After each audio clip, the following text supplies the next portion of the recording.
A hearty good morning to all. From my English Reader course book, I'll explain a lesson for you today. So turn page number 16. In our page number 16, we have lesson 1, Light in the Night. In this lesson, we will learn how London glows brightly today at night. What steps were taken by the people, the police and the government to make the capital city London bright at night. So, let's know all these step by step through the lesson. Before the 70s, there were no facilities for the people of London at night to do their work. They were fully dependent on the moonlight. And if the sky was covered with cloud or the night would be black, people had to face some dangers. They would fall in the river and would be drowned. They would be attacked or robbed by the criminals who roamed the streets.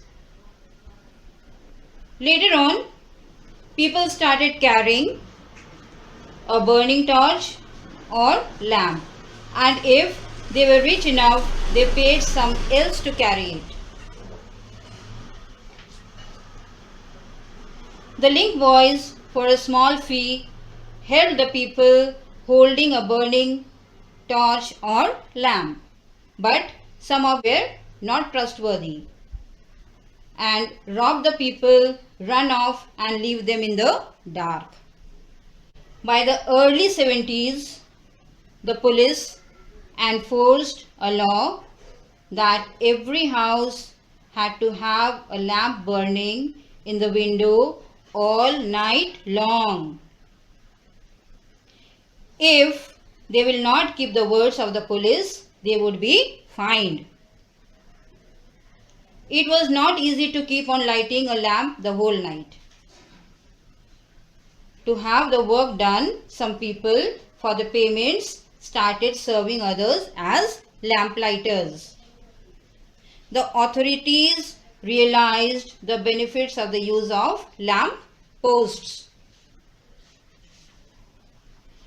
In the 70s, London grew rapidly and became the world's center of trade, manufacturing and fashion.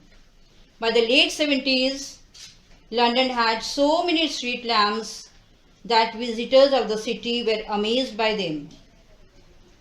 A German tourist visited London in the 70s and gave his opinion that as it was quite dark when he came back the first evening, he was astonished at the admirable manner in which the streets were lighted up. The lamplighters quickly became an important and valued part of the society.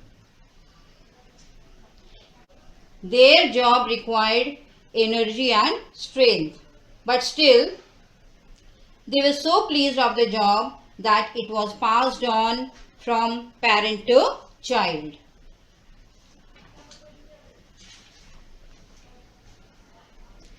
When gas lamps started to be used, the work of the lamplighters was changed. Some of the lamplighters felt their job wasn't the same anymore. Charles Dickens, an English novelist, captured the feelings of the lamplighters and wrote book The Lamplighter, in which one character talked about the change from oil to gas lamps. Gas lamps were better than oil lamps. Later, the invention of electricity, gas lamps were replaced by electric lamps, which dominate modern streets of London. Now also, these lights are carefully looked over because they are part of city's history.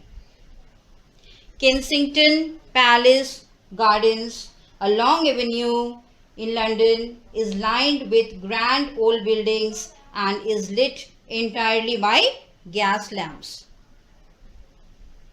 You can imagine, as Diwali, London glows brightly at night like most modern cities. Our lesson is over. Till then, keep on learning. Take care. Thank you.